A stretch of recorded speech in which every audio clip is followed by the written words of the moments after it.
Hello, this is Mark Wildman of Wildman Athletica, and today we are going to open and assemble the Buzzsaw bench from Bells of Steel.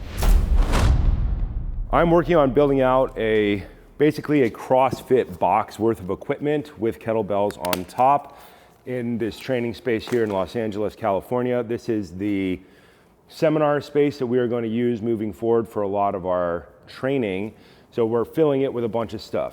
Usually when people start to develop their own pile of fitness equipment, they start with something like competition adjustable kettlebells, because kettlebells are the absolute best way to get the most training for the least amount of money. Then they go to clubs.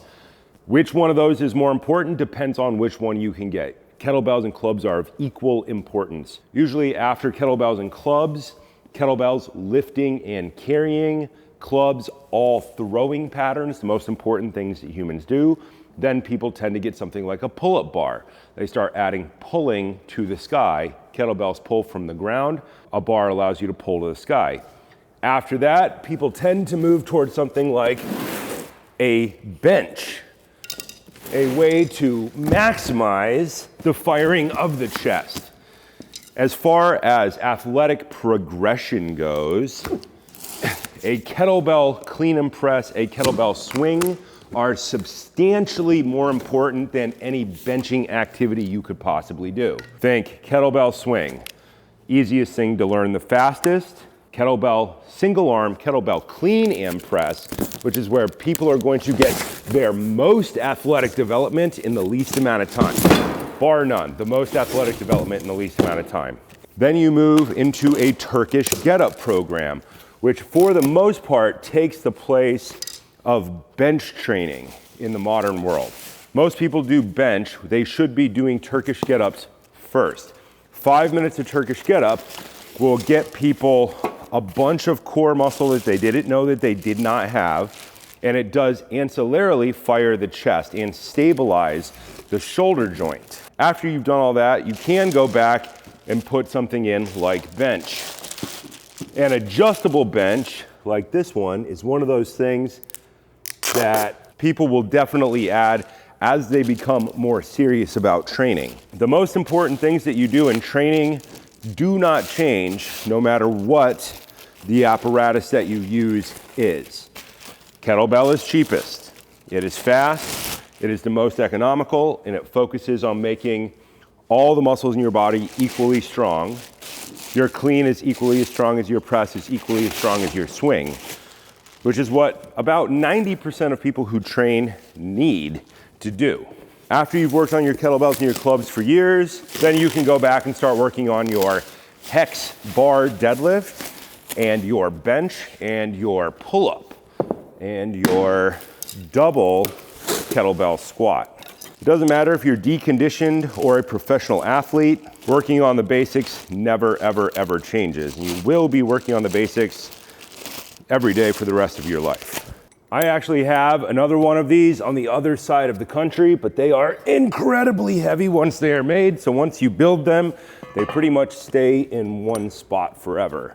As a former engineer, I almost always read the directions. It just saves you a lot of trouble. Make sure you know which bolt you're using. This is going to be the joint plate that things pivot around. It is sandwiched between the two vertical uprights. Very well designed piece of equipment, efficiency-wise, tool-wise, and packability-wise.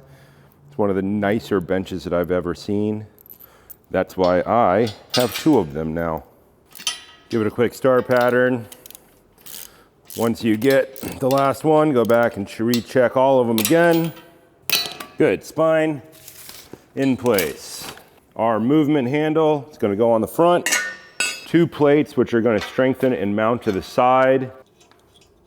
This is why I think hamstring mobility is super important. If you can stand with dead straight legs and lift weights from this angle, I find that life is somebody who labors is a lot easier. If you don't have hamstring and lower back flexibility, you burn a lot of energy getting into other positions. If you look at medieval art depicting people farming, you'll see that they're all standing dead straight leg with their hands on the ground. So you should be doing your forward fold for at least 2 minutes, absolutely every day, forever. Then your swing program, which builds your basic hamstring strength, mobility, and resilience. But you have to do your forward fold stretch, and eventually you do loaded stretches, or what are called Jefferson curls, starting with a light weight with like a kettlebell and moving up to eventually a hex bar. But dead straight leg strength and mobility is key. I used to be a roofer, and you'd spend 12 hours in this position a day. So you could still shuffle, move around, move things in this position.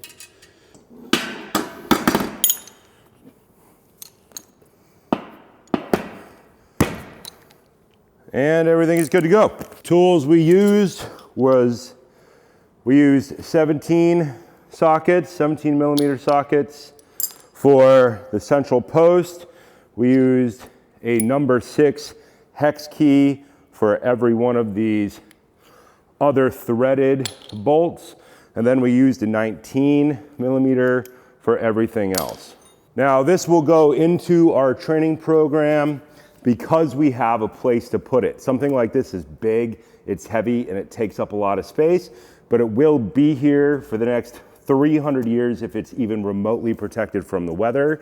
The thing that will eventually go bad is the pad, but this steel isn't going anywhere. You probably dig this thing up in 1,000 years. This will go into a pushing program. The most important thing is single arm kettlebell clean and press, followed by Turkish get-up, followed by double kettlebell clean and press. Then we get into the realm of bench, and then we're probably gonna find the most value at the 30-degree angle, which is probably that one. And then going up here into these higher angles will hit your pectoral muscles in ways that kettlebells simply do not do. Kettlebells are fantastic for function, but they do lack in making people very pretty in a short period of time in the upper chest. For the most part, they're the best way to get abs, glutes, and athletic performance in the least amount of time, but something like this will give you what you might consider to be movie muscle.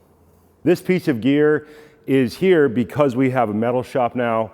We work outside in the shop long periods of time. We can come in and do a 5-minute workout snack break where we're not doing something that directly competes with our other forms of training. Wake up in the morning, you do your kettlebells, your mace, and your club so that your body is primed for the day. Throughout the day, you can come in and do something like hex bar deadlifts or incline bench because it doesn't really compete with any of your other programs, and it's an excellent way just to keep your body active. If you're getting tired, work out. That will help you when you're doing something like thinking a lot or planning a build or doing other things like that. Small workouts throughout the day have a better overall effect on your global metabolism if you can keep moving throughout the day and not compete with your other programs or your job.